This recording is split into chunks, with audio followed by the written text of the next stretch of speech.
प्यारे बच्चों, पिछले वीडियो में मैंने आपको मानक रूप संख्याओं को मानक रूप या वैज्ञानिक संकेतन में लिखने के लिए समझाया था। आज हम अभ्यास 2E के प्रश्नों को हल करेंगे। तो पहला प्रश्न इसका है 62000000 को मानक रूप में लिखिए। यानी इकाई, दहाई, सैकड़ा, हजार, 10,000, लाख, 10 लाख, करोड़, 10 करोड़, यानी 62 करोड़। इसको हमको मानक रूप में लिखना है। तो जैसा कि हमने आपको बताया था कि एक अंक के बाद दशमलव लगता है, यानी 6 के बाद दशमलव लगेगा। 6 के बाद दशमलव लगने के बाद कौन सी संख्या है?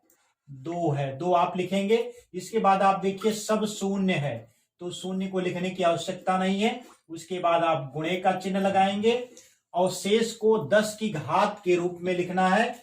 तो कितनी 10 की घात हो जाएगी?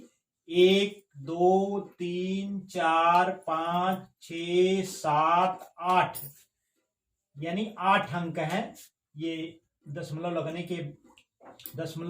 के बाद 8 अंक हो रहे हैं, तो इसे 10 की घात क्या लिखेंगे?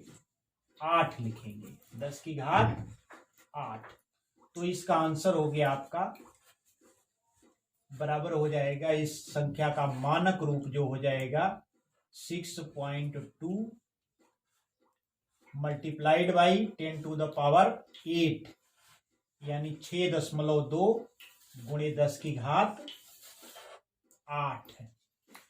आइए देखते हैं हम दूसरा प्रश्न इसका क्या है।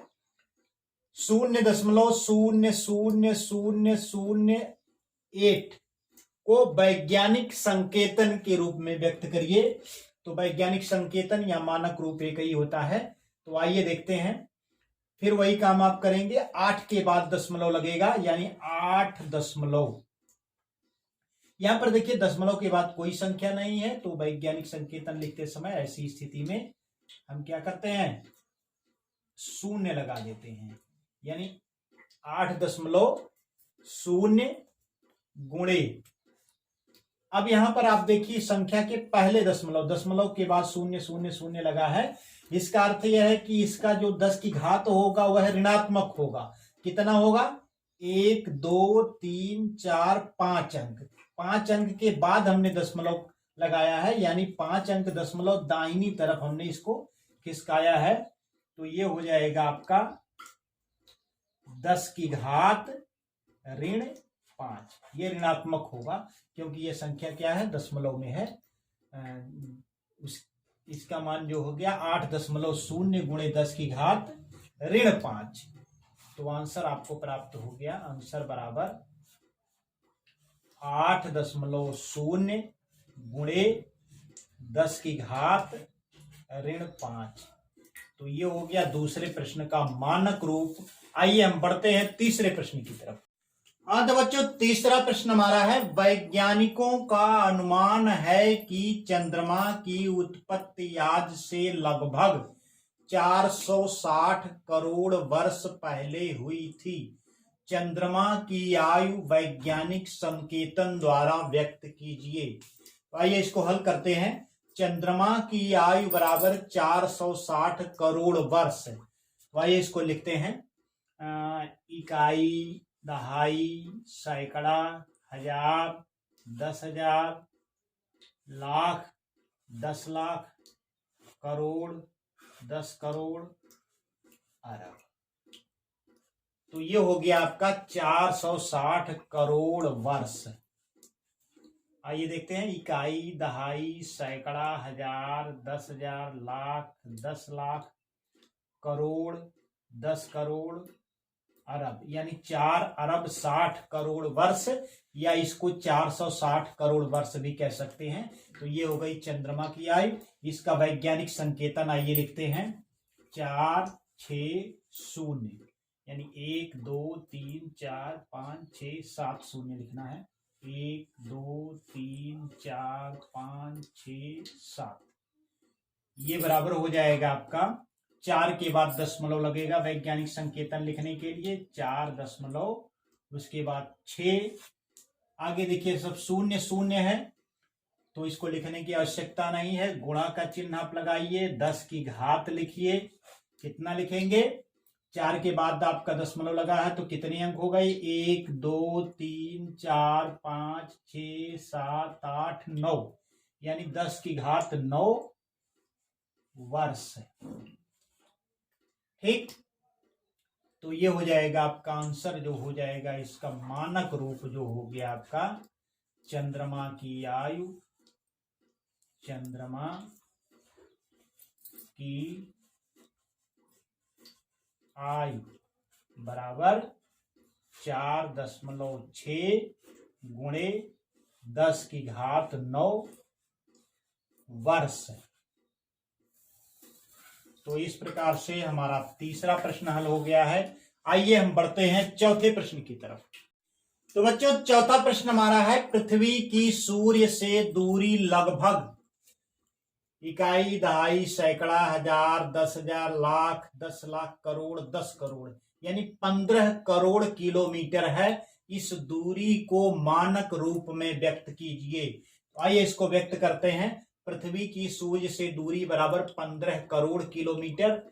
ये हो जाएगा इसका मानक रूप। एक अंक के बाद दशमलव लगाया जाता है मानक रूप लिखने के लिए।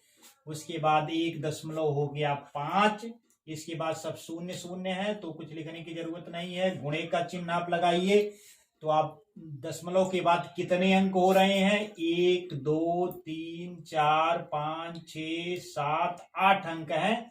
तो 10 की घात क्या हो जाएगा, 8 किलोमीटर। ये हो गया मानक रूप आपका। पृथ्वी की सूर्य से जो दूरी है उसका मानक रूप हो गया 1.5 गुणे 10 की घात 8 किलोमीटर। तो इस प्रकार से हमारा चौथा प्रश्न हल हो गया है। आइए हम बढ़ते हैं पांचवें प्रश्न की तरफ। तो बच्चों पांचवा प्रश्न हमारा है, पृथ्वी का द्रव्यमान 5.98 गुणे 10 की घात 22 क्विंटल है। ज्ञात कीजिए कि साधारण संख्या के रूप में इसे लिखने पर 598 के आगे कितने शून्य रखने होंगे। तो आइए इसको हल करते हैं। पृथ्वी का द्रव्यमान बराबर 5.98 गुणे 10 की घात 22 क्विंटल है। तो इसको हमें साधारण संख्या के रूप में लिखना होगा।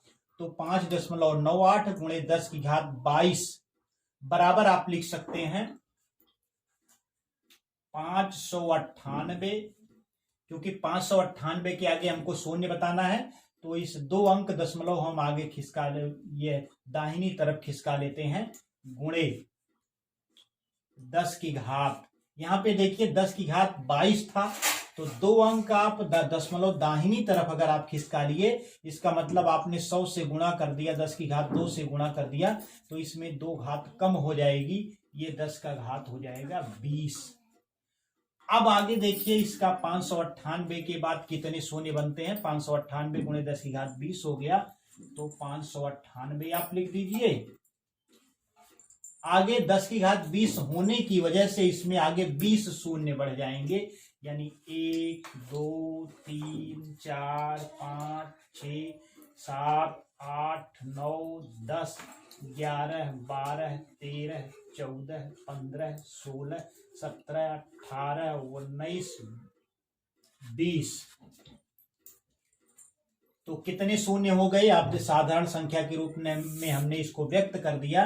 तो आइए देखते हैं कितने शून्य हो गए, 1 2 3 4 5 6 7 8 9 10 11 12 13 14 15 16 17 18 19 20, यानी कितने शून्य हो गए, 20 शून्य।